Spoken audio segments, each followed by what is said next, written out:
말씀을 듣기 전에 저를 따라서 이렇게 한번 외쳐보겠습니다. 오늘을 사는 지혜를 배우라. 한 번 더 같이 외쳐보겠습니다. 오늘을 사는 지혜를 배우라. 지난 금요일 저녁에는 청년부 기도 모임이 다시 재개가 되었습니다. 여러 가지 모임들이 있지만 그 중에서도 아마 가장 반갑고 기쁜 소식이 아닐까 싶습니다. 이하란 자매님과 또 이준희 목사님을 필두로 이렇게 중부기도팀이 다시금 세워지고 합력하여서 아주 아름답고 멋진 일들을 할 수 있어서 너무너무 감사합니다.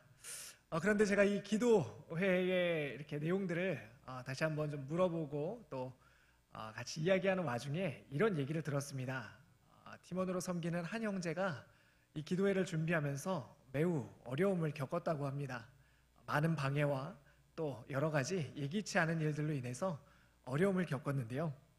그래서 당연히 생각하기에 너무 힘들었다, 혹은 왜 이런 일이 일어나지? 이런 반응이 나올 줄 알았다고 합니다. 그런데 그것과 전혀 다르게 오늘 기도회가 여러 가지 어려움은 너무 많이 있었지만 너무너무 만족스러웠다라는 고백을 듣게 되었다고 합니다. 누구나 잠자리에 들기 전 오늘 하루의 일과를 떠올리면서 오늘 하루 참 만족스러웠다고 말하고 그렇게 말할 수 있는 삶을 살고 싶으실 것입니다. 그런데 우리의 바람과는 정반대로 왜 일상이 선물로 여겨지지 않는 것일까요? 왜 일상은 충만해지기는커녕 깨진 유리병과 같이 좀처럼 채워지지 않을까요? 우리는 이런 질문을 하게 되는 모순 속에 살아가고 있습니다. 전도서의 저자인 코엘렛은 일찌감치 사람들의 삶을 관찰하면서 어떻게 해야 일상을 만족스럽게 살아갈 수 있을까 끊임없이 질문해 보았습니다. 그리고 코엘렛은 사람들의 일상을 망가뜨리는 원인이 허무함에 있다라고 결론을 내립니다.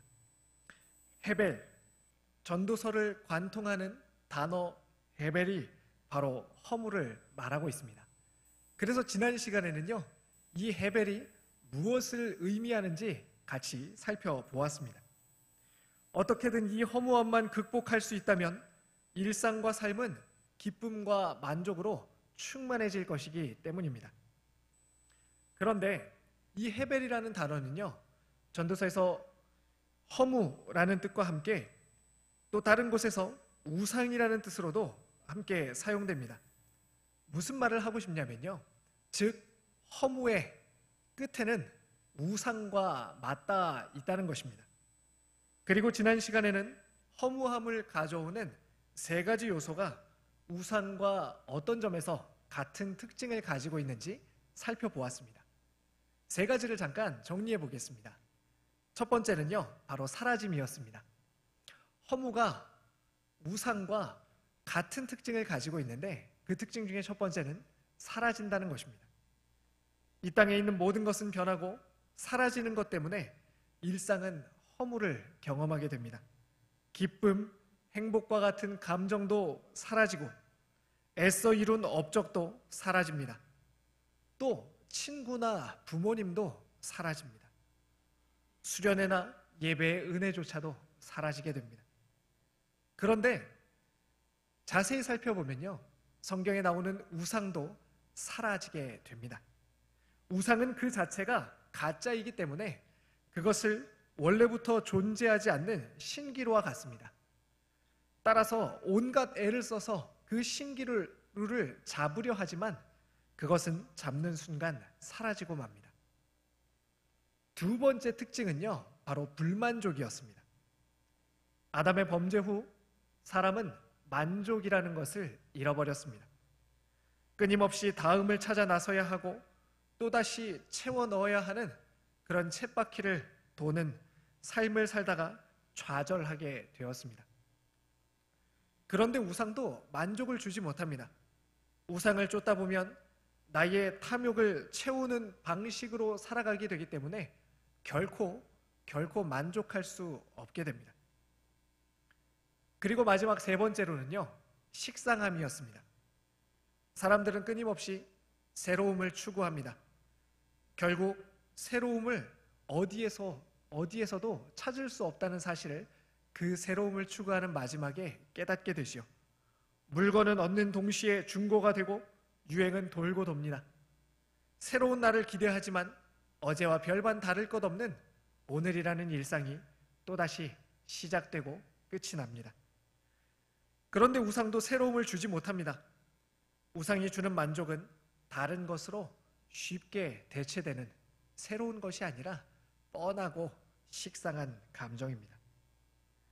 그래서 결론적으로 의미 있는 일상을 회복하기 위해서는 일상에 들이운 허물을 걷어내야 하고, 이 말은 먼저 그 허무와 맞닿은 우상을 제거해야 된다라는 말과도 같다고 말씀을 드렸습니다. 여기까지 잘 따라오고 계시죠? 정신을 바짝 차리시기 바랍니다. 오늘 우리가 읽은 본문의 절수만큼이나 많은 내용이 여러분 준비되어 있습니다. 잘 따라오시기 바랍니다. 여러분을 위해서 이처럼, 저는 친절한 목사니까요, 이 긴 내용을요 제가 단 두 단어로 정리를 했습니다. 저를 따라서 이렇게 고백해 보십시다. 우상이 문제다. 예, 우상이 문제입니다. 참 쉽죠? 자, 그러면요, 전도서의 저자가 무슨 얘기를 계속해서 하고 싶은지 이제 좀 예상이 되시죠? 바로 우상에 대한 이야기를 하는 것입니다. 그래서 저는 오늘부터 3주 동안 총 5가지의 우상에 대해서 설명할 겁니다. 그 중에서 오늘 3가지의 우상을 먼저 살펴볼 텐데요, 누구든지요 이 우상을 붙들고 있으면 기쁨과 의미로 충만한 일상은 결코 내 얘기가 될 수 없을 것입니다. 하지만 반대로 누구든지 이 우상을 버리기만 한다면요, 기쁨과 의미로 충만한 일상을 지금 나의 상태가 어떠하든지와 상관없이 회복하실 수 있으실 겁니다. 오늘은 먼저 3가지 우상을 살펴볼 텐데요, 첫 번째로 가장 먼저 등장하는 것은 즐거움의 우상입니다. 전도서 2장 1절 말씀을 우리 같이 한번 읽어보겠습니다. 전도서 2장 1절의 말씀입니다. 같이 읽습니다. 시작. 나는 내 마음에 이르기를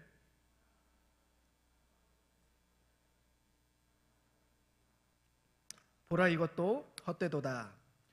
여기서 전도자가 자신을 즐겁게 하는 그 이유를 한번 찾아보시기 바랍니다. 자신을 즐겁게 하는 이유가 무엇인지를 한번 찾아보십시오. 무엇이죠? 시험 삼아라고 말하고 있습니다. 여러분, 전도자는요 맹목적으로 즐거움과 쾌락을 쫓는 그런 사람이 아니었습니다. 이 사람의 이야기를 우리가 귀담아 들을 필요가 있는 이유는요, 그는 누구보다 냉철하고 누구보다 지혜롭고 누구보다 예리한 판단력을 가진 사람이었기 때문입니다. 그래서 그는요 상상하는 것을 넘어서서 실제로 즐거움이 자신에게 무엇을 남기는지를 실험해 봅니다. 일종의 임상 실험을 한 셈입니다. 내 안에 즐거움을 주입하고 영혼과 삶에 어떤 변화가 있는지를 관찰해 본 것이죠. 그러면 여기서 즐거움은 무엇을 의미하는 것일까요? 여기서 즐거움이란 다른 말로 쾌락입니다. 전도자가 경험하기 원하는 즐거운 인생을 말합니다.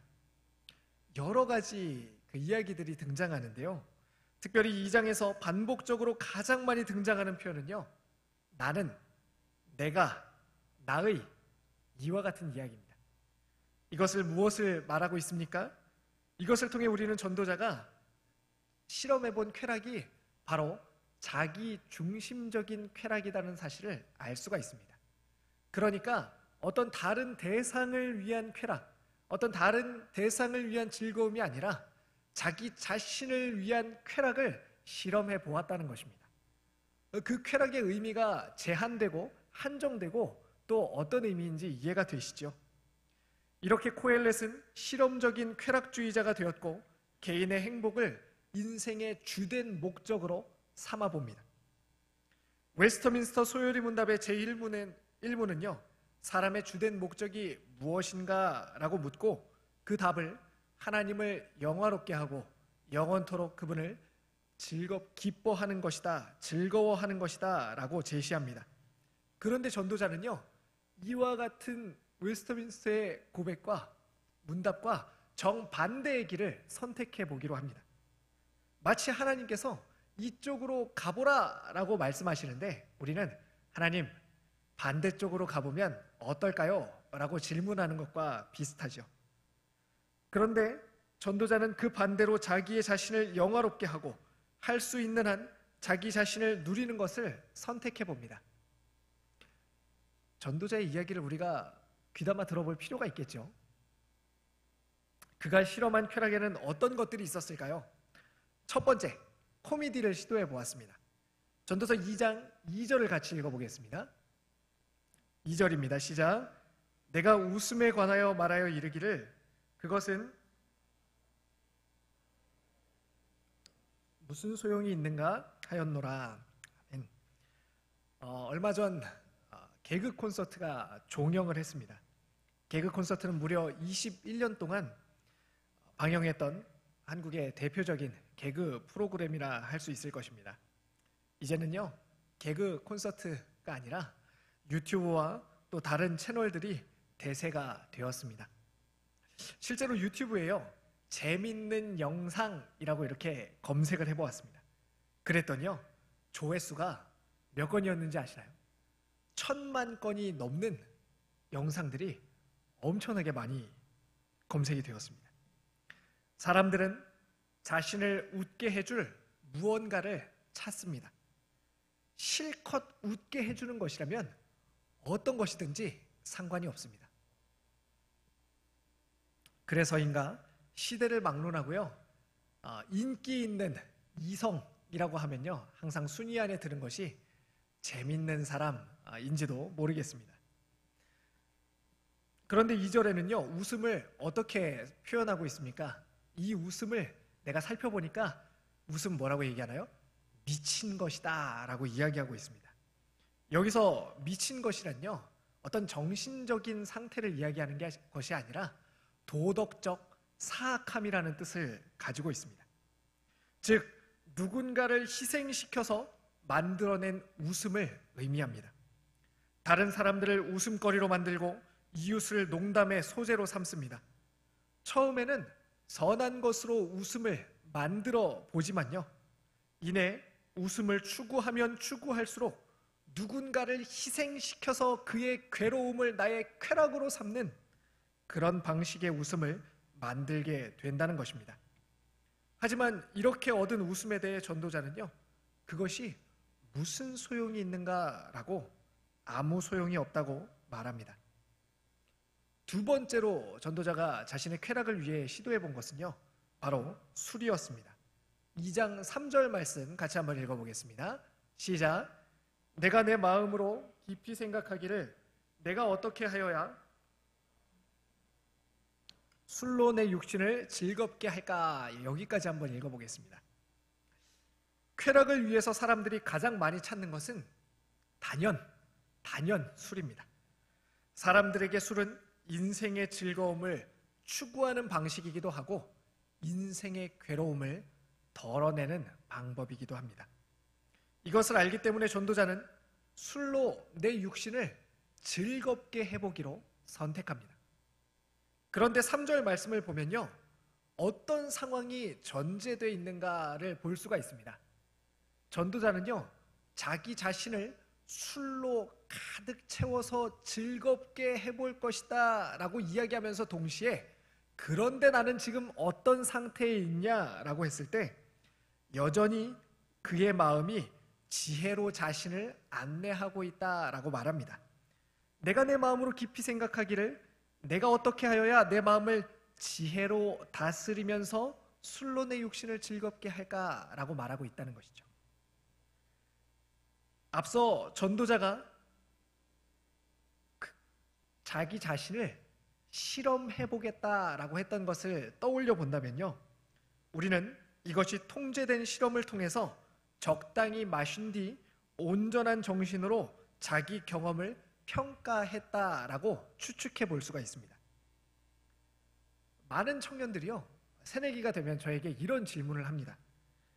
목사님, 술 마시면 안 되나요? 취하지만 않고 그냥 딱 한 잔만 마시면 안 되나요? 라고 물어봅니다. 여러분, 저의 이야기보다 전도자의 이야기를 들으시기 바랍니다. 전도자가 취하지 않고 한 잔 마셔보고 평가하고, 두 잔 마셔보고 평가하고, 세 잔 마셔보고 평가하고, 자기가 지혜로움을 유지하면서 술을 누려봤다라고 이야기합니다. 그런데 그 결과가 무엇입니까? 여러분, 그 결과가 무엇입니까? 헛되다고 말합니다. 허무하다고 말합니다. 사랑하는 청년 여러분, 전도자의 경험을 통해서 지혜를 얻으시 바랍니다. 여러분의 주량을 날마다 늘려가는 그런 실수를 범하지 않으시기를 바랍니다. 세 번째로는요, 이외에도 전도자는 사업과 여자 그리고 돈을 소유해보기로 합니다. 솔로몬은 궁전을 짓는데 무려 10년 이상의 세월을 사용합니다. 그의 성취의 범위는 집들, 포도원들, 동산들, 과원들, 과목들, 호수들, 모든 것을요, 무엇이라고 설명합니까? 복수로 설명합니다. 호수가 하나만 있어도 굉장히 거대한 것인데, 동산이 하나만 있어도 굉장히 큰 것인데 전부 다 복수로 사용합니다. 이것을 통해서 그가 소유하고 성취했던 것이 상상을 초월하는 규모였음을 우리는 알 수가 있습니다. 전도서 2장 4절부터 6절 말씀을 같이 한번 읽어보겠습니다. 시작. 나의 사업을 크게 하였노라. 내가 나를 위하여 집들을 짓고 그 가운데 각종 과목을 심었으며 나를 위하여 수목을 기르는 삼림에 물을 주기 위하여 못들을 팠으며. 이 모든 것이요, 이 엄청나게 많은 모든 것들이 그런데 다 자기 자신을 위해서 한 일입니다. 다른 사람들의 유익이나 어떤 이익을 위해서 한 것이 아니라요, 자기 자신을 위해서 이만큼 해보았다고 이야기하는 것입니다. 한마디로 솔로몬은 무엇을 해본 것이냐면요, 인간이 만든 에덴 동산을 이 땅에 재현해 본 것입니다.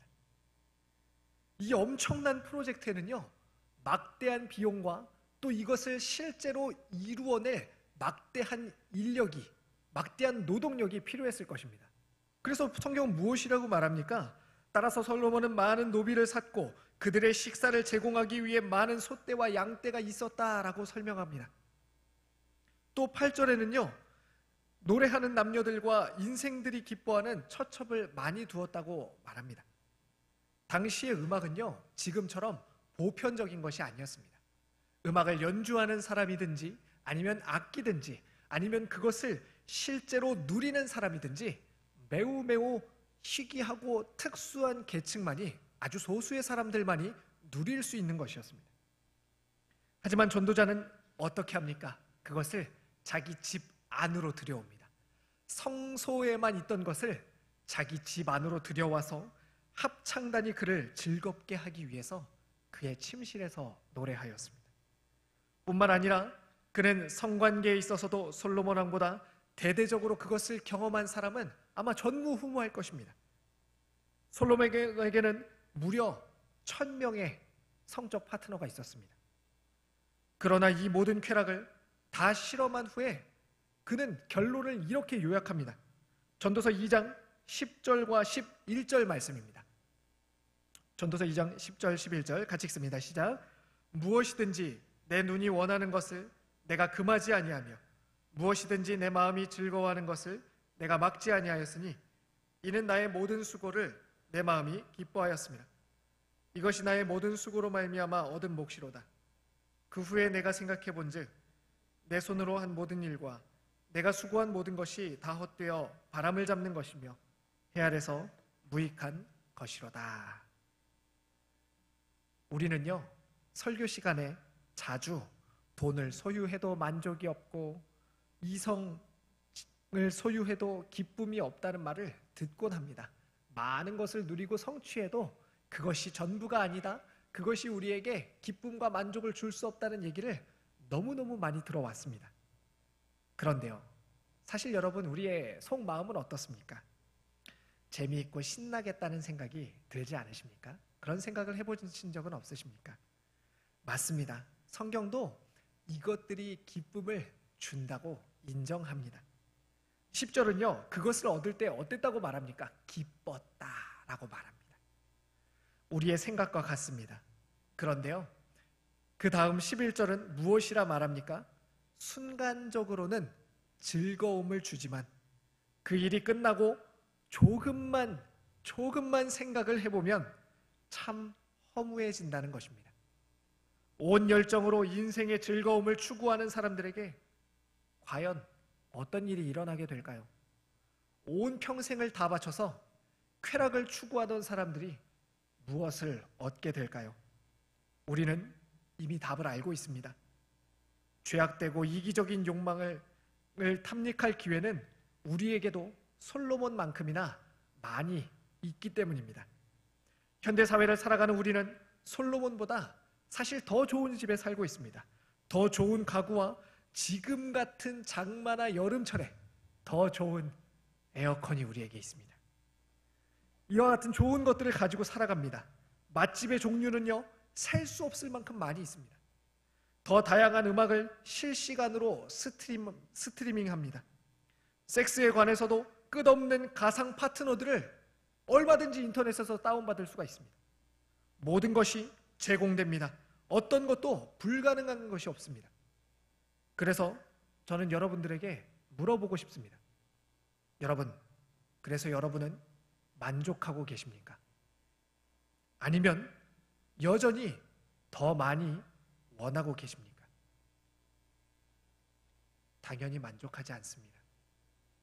내가 누리는 즐거움보다 내 욕망이 더 크기 때문입니다. 그래서 전도서 저자의 고백은 이것입니다.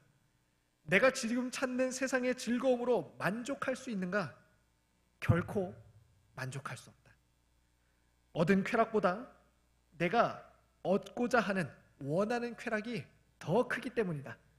따라서 나는 여러 가지 쾌락들을 추구하지만 끊임없이 그 쾌락들을 추구하지만 결코 만족할 수 없는 인생을 살아가게 된다.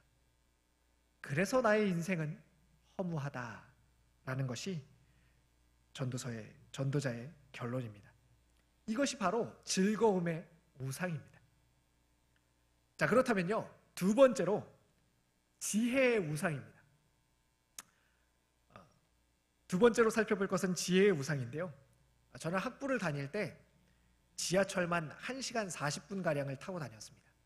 편도로 1시간 40분입니다. 왔다 갔다 하루에 거의 3시간가량을요, 3시간이 넘는 그런 시간을 지하철을 타고 다녔는데요, 7호선만 무려 70분을 탔습니다.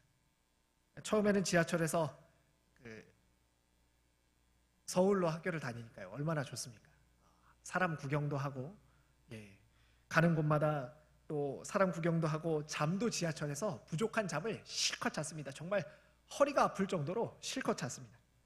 그런데 그것도 하루 이틀이지 계속해서 하려니까 너무 지루했습니다. 그러다가 너무너무 할 게 없어서 어느 날 책장에 꽂혀있던 필독서, 중고등학생 필독서를 꺼내 왔습니다. 그래서 읽기 시작한 것이 1학년 한 해 동안 통학하면서 100권의 책을 읽었습니다. 사람들은요, 놀다가 지치면 공부를 시작합니다. 돈을 많이 벌고 실컷 놀아봤는데 그래도 만족이 없으니 이제 지혜를 추구해 봅니다. 전도자는 그래, 역시 사람은 똑똑해야 돼. 똑똑해야 원하는 것도 얻을 수 있고 내가 수고하고 애써서 번 것들도 잘 지킬 수 있어 라고 생각했습니다. 고등학교 동창들을 만나면요, 간혹 이런 농담을 주고받을 때가 있습니다. 똑똑해봐야 소용없다고 말입니다. 공부를 잘했던 친구들은 직장에서 월급 받으면서 살고, 실컷 놀러 다녔던 친구들은 지금 사업해서 돈을 많이 벌고 있다는 얘기를 듣곤 합니다. 생각해보면 대학에 진학할 때 혹은 취업할 때 가장 자괴감이 들게 하는 부분도 이 부분이지 않을까, 그렇게 생각이 됩니다. 공부만 잘하면 된다고 그렇게 많이 들었었는데 막상 뚜껑을 열어보니 공부만 잘해서 되는 게 아닌 것이죠. 경험도 있어야 되고 순발력도 있어야 되고 체력도 좋아야 하고 심지어 예쁘고 잘생겨야 된다고 합니다. 특히 전도자는 지혜를 추구하는 것도 허무한 이유에 대해서 이와 같이 설명합니다. 우리 2장 15절 말씀을 같이 한번 읽어보겠습니다. 시작. 내가 내 마음속으로 이르기를 나도 당하리니 내게 지혜가 있었다 한들 내게 무슨 유익이 있으리요 하였도다. 이에 내가 내 마음속으로 이르기를 이것도 우매자가 당한 것을 나도 당한다란 말은요, 쉽게 말해서 인생은 원인과 결과로만 이루어지지 않는다는 것입니다. 원인을 알 수 없이 우연하게 발생한 일들을, 그 일들이 우연히 내 삶을 덮쳐오는 일들을 도무지 대책을 세우고 방어할 수 없다는 것입니다. 똑똑한 사람이 더 오래 삽니까? 그렇지 않죠. 공부를 더 많이 한 사람이 코로나에 걸릴 확률이 적습니까? 그렇지 않습니다. 욥기의 시작은 이렇습니다. 의로운 사람 요셉에게 어느 날 고난이 찾아왔다고 말입니다. 의로운 사람은요, 하나님을 잘 믿는 사람에게, 아니 그 정도가 아니라 의인에게는 고난이 없어야 합니다. 그런데 원인을 알 수 없는 고난이 왔다는 것입니다. 예측할 수 없고 알 수 없는 일이 인생에는요, 수도 없이 일어납니다. 그런데 지혜로운 사람, 그리고 그 지혜를 자기의 우상으로 삼는 사람일수록 지혜로 해결할 수 없는 일들을 만나면요, 깊은 좌절에 빠지게 됩니다. 왜냐하면요, 그런 사람들은요, 자신은 다른 사람과 다른 존재라고 생각하기 때문이라고 합니다. 나는 지혜로운 사람이야. 나는 다른 사람들과 달리 지혜가 있어. 똑똑해. 이런 상황을 마주했을 때 나는 다른 사람들처럼 당황하거나 아니면 대책이 없이 우왕좌왕하지 않고 잘 헤쳐나갈 수 있을 거야 라는 마음이 그 마음에 있기 때문이라고 합니다. 혹시 여러분 중에 어떤 예측할 수 없는 상황을 만났을 때 어떻게 내가 이럴 수 있지? 내가 이것조차 예상하지 못했다고? 내가 틀릴 리가 없어 라는 말을 자주 하는 분들이 계시다면요, 여러분, 죄송하지만 지혜가 지금 여러분들의 하나님일 수 있습니다. 지금 여러분은 지혜를 우상 삼은 삶을 살고 있을 가능성이 높습니다. 성경은 이렇게 지혜를 추구하지만 예상할 수 없는 일들 앞에서 그 결과는 결코 만족할 수 없다고 말합니다. 그래서 전도서는 지혜를 추구한 결과를 이렇게 말합니다. 2장 17절 말씀입니다. 같이 한번 읽어보겠습니다. 시작. 이러므로 내가 사는 것을 미워하였노니 이는 해 아래에서 하는 일이 내게 괴로움이요 모두 다 헛되어 바람을 잡으려는 것이기 때문이로다. 아무리 똑똑하면 뭐 하겠습니까? 알 수 없는 일 앞에서 계획은 다 틀어지고 인생은 엉망이 되는데 말입니다. 그래서 인생은 허무하다는 것입니다. 이것이 바로 지혜의 우상입니다. 마지막으로요, 성취의 우상인데요, 일의 우상입니다. 제가 제목에는 성취의 우상이라고 이렇게 적어놨는데 일로 이해하는 게 좀 더 정확할 것 같습니다. 전도서 저자가 해봤던 마지막 시도는요, 바로 일이었습니다. 일을 열심히 해서 무언가를 이루는 삶, 그런 삶을 시도해 봅니다. 많은 사람들은요, 인생에서 일이 자기 삶에 어떤 목적의식을 가져다 줄 것으로 확신하며 살아갑니다. 그래서 어쩌면요, 우리는 낯선 사람을 처음 만났을 때 어떤 이야기를 꼭 나누게 됩니까? 당신의 직업은 무엇입니까? 당신이 하는 일은 무엇입니까? 라고 묻는 것일지도 모르겠습니다. 그 질문을 하는 기조에는 무슨 생각이 깔려 있겠습니까? 아, 일을 통해서 저 사람의 정체성, 이를 통해서 당신의 존재됨이 어떠한지를 내가 찾아보고 알아보고 싶습니다 라는 마음이 깔려 있는 것이죠. 현대사회는 각 개인의 성취를 통해서 자신의 가치를 증명하도록 하는 엄청난 압박을 가하고 있습니다. 선한 사람이 되는 것만으로는 부족하다고 말합니다. 자기 자신의 인생을 만족스럽게 그냥 나는 만족스럽습니다라고 말하는 것으로는 부족하다고 끊임없이 말합니다. 이겨서 꼭대기에 올라서야 하고 내가 다른 사람들보다 훨씬 더 탁월한 나만이 정상급인 사람이다라는 것을 끊임없이 존재하도록 보여주도록 합니다. 이런 경쟁 사회에서는요, 누가 피해자가 될 확률이 높겠습니까? 바로 청년들이, 젊은 사람들이 피해자가 될 가능성이 매우 높습니다. 왜 그렇습니까? 성공할 수 있는 분야, 인정받을 수 있는 분야로 사람들은 몰리게 되고 경쟁은 더욱더 극심해지게 됩니다.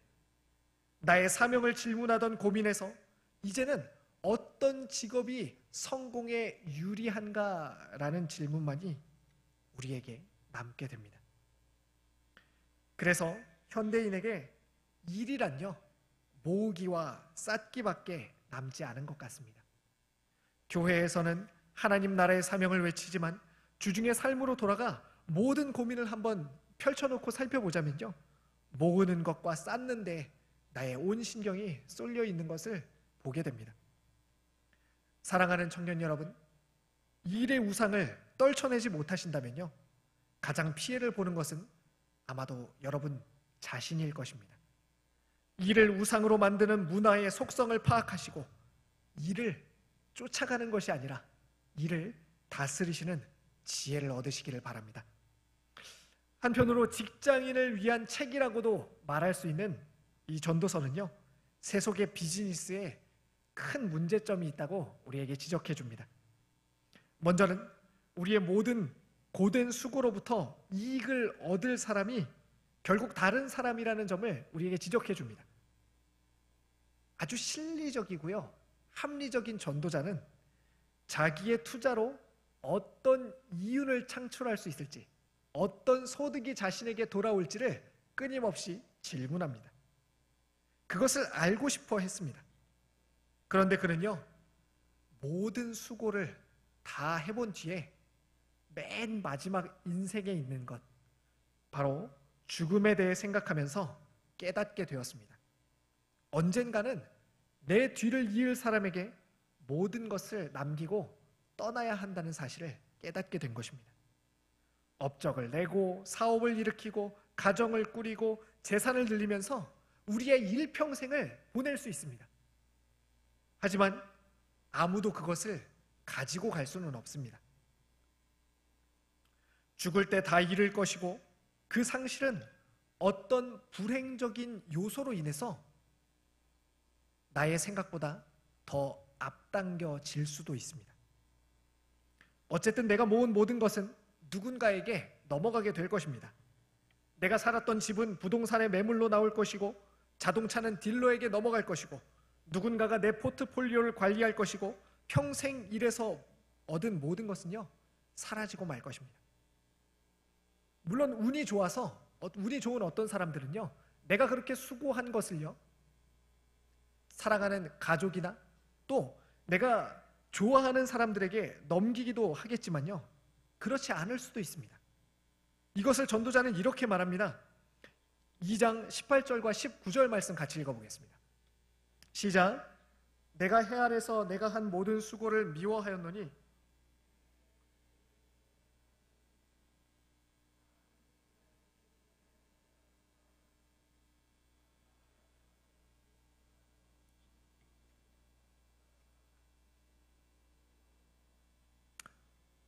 전도자는요, 이렇게 말합니다. 내가 했던 수고를 누군가에게, 내가 아닌 다른 사람에게 넘겨줄 수밖에 없다. 여러분 한번 생각해 보십시오.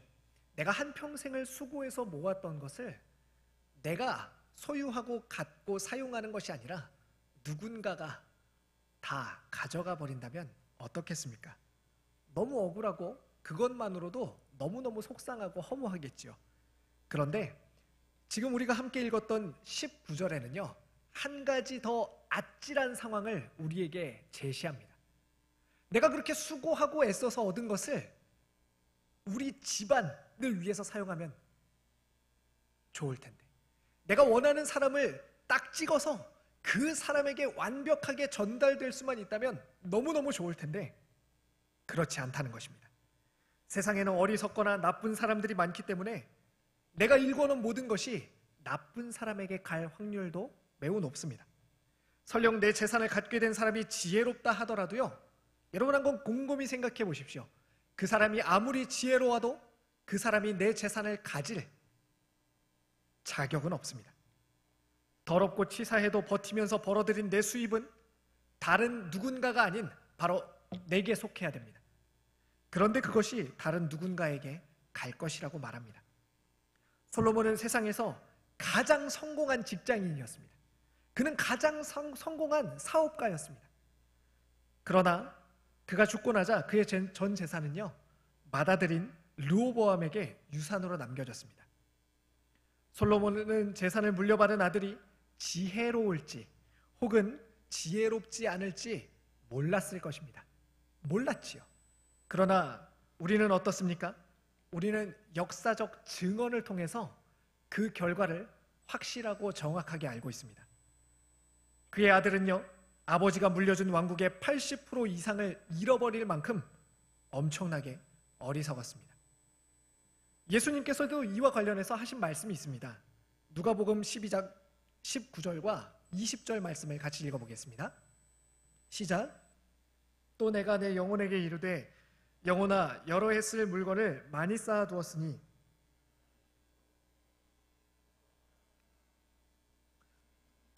어리석은 자여, 오늘 밤에 내 영혼을 도로 찾으리니 그러면 내 준비한 것이 누구의 것이 되겠느냐 하셨으니, 한 부자가 자신을 위해서 많은 재물을 쌓아둡니다.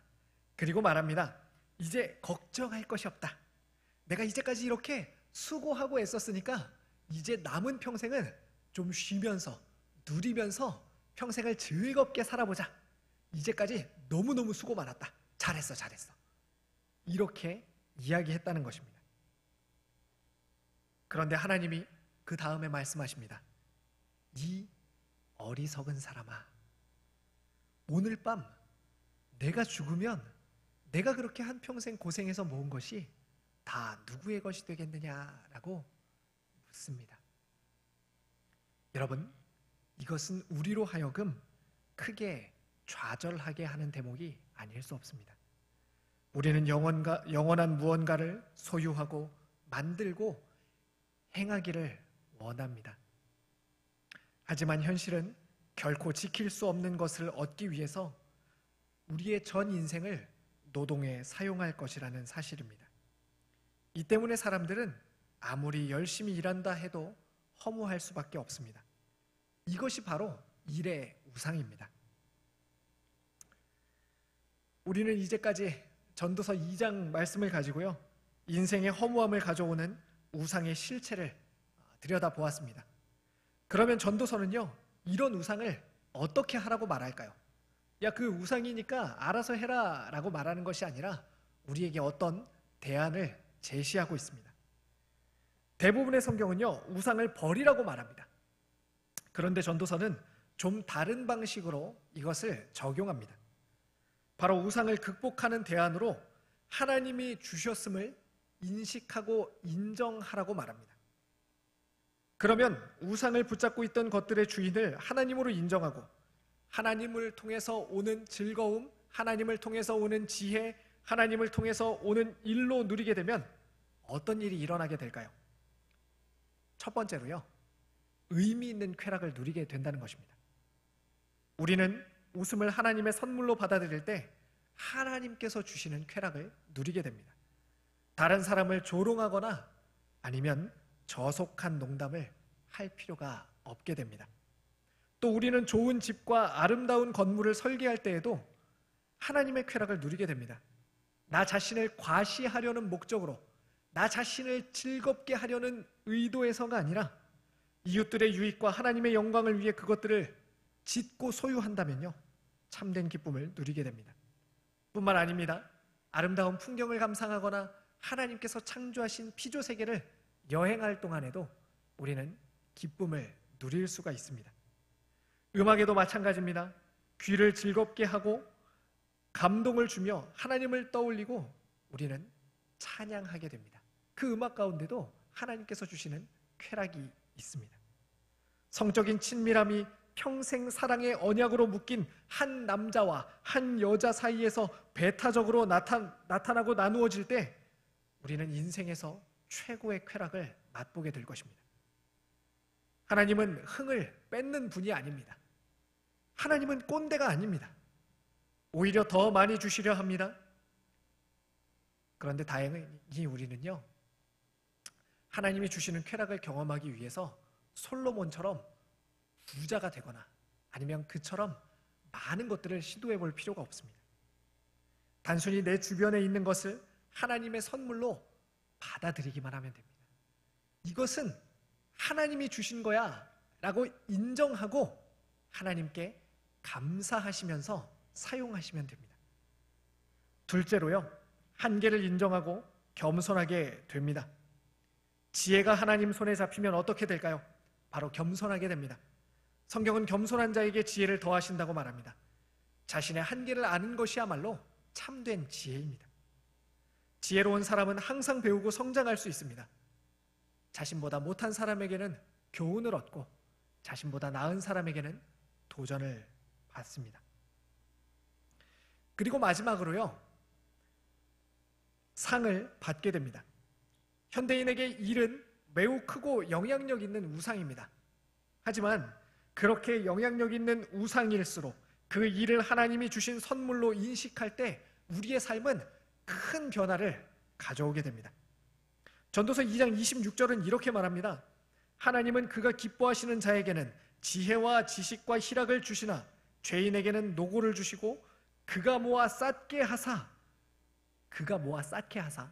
어리석은 자가 죄인이 그것을 모아서 쌓게 하사 하나님을 기뻐하는 자에게 주시게 하신다라고 말합니다. 좀 이 말씀이 이해가 되시나요? 우리는 때로 내가 한 일만큼의 이득을 얻지 못할 때도 있습니다. 하지만요, 반대로 내가 하지 않았음에도 불구하고 어떤 이득이 나에게 올 때가 있다는 것입니다. 그런데 이 모든 것이 하나님 손에 달려있다고 전도서는 말합니다. 여기에 딱 한 가지 전제밖에 필요 없습니다. 무엇입니까? 바로 하나님이 기뻐하시는 사람이 되는 것입니다. 우리가 하나님의 즐거움을 위해서 산다면 우리는 하나님께서 주시기 원하시는 모든 축복과 은혜로 풍성한 삶을 누리게 될 것입니다. 그것이 바로 하나님께서 주시는 일의 상이라고 말합니다. 내가 일한 것을 받든지 아니면 일한 것보다 더한 남이 일한 것까지도 받든지 이것이 바로 하나님께서 하나님의 기쁨을 위하여 사는 사람들에게 주시는 상입니다. 우리에게는 일에 대한 상이 있습니다. 노동의 결과뿐 아니라 노동 자체도 우리에게 상이 됩니다. 하나님은 우리에게 선한 일을 주셨습니다. 예수님이 이루신 하나님 나라의 사역을 그 일을 우리도 합니다. 예배하고 이웃을 사랑하며 복음을 전하고 정의를 위해서 소리를 냅니다. 모두가 하나님 나라의 일이지요. 지금 무슨 일을 하고 있든 아니면 여러분들이 앞으로 무슨 일을 하고 싶은 계획이 있든 여러분은 하나님 나라의 일로 바쁘십니까? 각자 일하는 방식은 다르지만 우리는 모두 하나님의 일을 통해서 상과 기쁨을 얻을 수 있다고 성경은 그 대안을 제시하고 있습니다. 이제 말씀을 정리하겠습니다. 저는 저와 청년들의 일상이 기쁨과 의미로 충만하고 만족스러운 삶이 되었으면 좋겠습니다. 코로나가 처음 터졌을 때 그리고 올해를 시작하면서 가장 가까이에 있는 일상이 충만해질 수만 있다면 우리의 인생은 얼마나 아름답고 멋질까라는 생각을 여러 차례 해보았습니다. 그래서 저는 매주 전도서를 설교합니다. 여러분, 사랑하는 청년 여러분, 그리고 성도님들, 전도자의 지혜를 얻으시기를 바랍니다. 우리의 인생의 충만함을 빼앗아 황폐하게 만들어버리는 그러한 우상들로부터 여러분 자신을 지키시기를 바랍니다. 그리고 나아가 그것들을 사로잡아서 모든 것을 주신 하나님 손에 들여 누릴 것이 되도록 하시기를 바랍니다. 즐거움도 지혜도 일도 그것이 우상의 자리에 있을 때는 나를 지배하고 다스리며 속박하는 것이 되지만, 그것이 하나님 손에 붙들리면 일상을 풍성하게 하는 하나님의 도구가 된다는 사실을 꼭 기억하시기를 바랍니다. 그래서 주어진 한 주도 우리 즐거움과 지혜와 일을 마음껏 누리시면서 그 안에서 하나님께서 허락하신 일상의 기쁨을, 일상의 만족을 발견하시는 여러분들이 되시기를 간절히 축원합니다. 기도하겠습니다. 하나님 아버지, 우리에게 일상 하루를 허락하여 주시니 감사합니다. 하나님, 주님께서 선물로 주신 것을 잃지 않게 하여 주시고 그것들을 하나님 손에 들여 잘 누릴 수 있도록 우리를 지혜롭게 하여 주시옵소서.